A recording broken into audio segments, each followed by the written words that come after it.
बंधुरा देखें मैं क्या बना रही हूँ। आज भोपला का भाजी माने কুমড়ো শাক দিয়ে আপনারা কোনদিন চিংড়ি মাছ দিয়ে বেটে খেয়েছেন? এই দেখেন, আমি এই দেখেন বড় চিংড়ি মাছ দুই টুকরো করে নিয়েছি। এই দেখেন চিংড়ি মাছ, রসুন, কালো জিরে, শুকনো লঙ্কা আর কাঁচা লঙ্কা আর লবণ, হলুদ এই দিয়ে এখন বাটবো। দেখেন চিংড়ি মাছ কুমড়ো শাকের বাটা। কালকে মার্কেটে গেছিলাম, ওখানে কচি কচি কুমড়ো শাক নিয়ে এসেছি, তাও 40 টাকা নিয়েছে বোম্বেতে।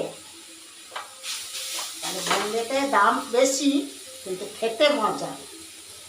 তো আমার কুমড়ো শাকটা হয়ে গেছে, এই বন্ধ করে দিলাম। এখন বাটবো, একটু ঠান্ডা হোক। আমার শিলনোড়া আছে, শিলনোড়া দিয়ে বাটবো, মিক্সচারে তো হবে না। ঠান্ডা হোক।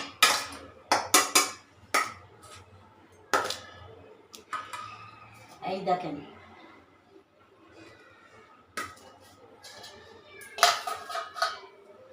এই শিলনোড়া ধুয়ে রেডি করে রেখে দিচ্ছি।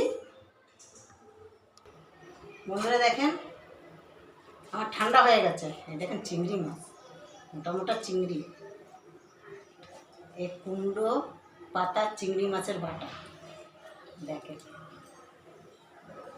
আর এই শিলনোড়া কলকাতাতে নিয়ে এসেছি ট্রেনে। বোম্বেতে কী করবো, মিক্সচারের তো একটুখানি হয় না, আস্তে আস্তে বাড়তে থাকে।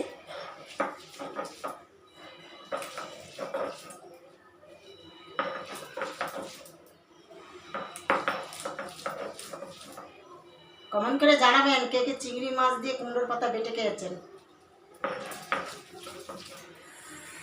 যদি না খেয়ে থাকেন বলবেন।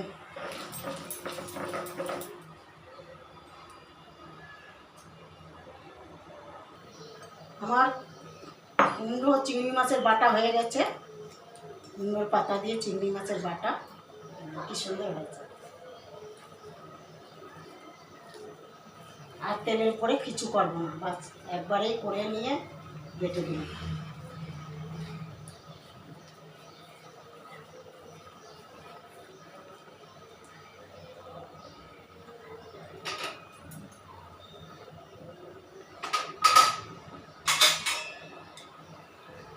দেখেন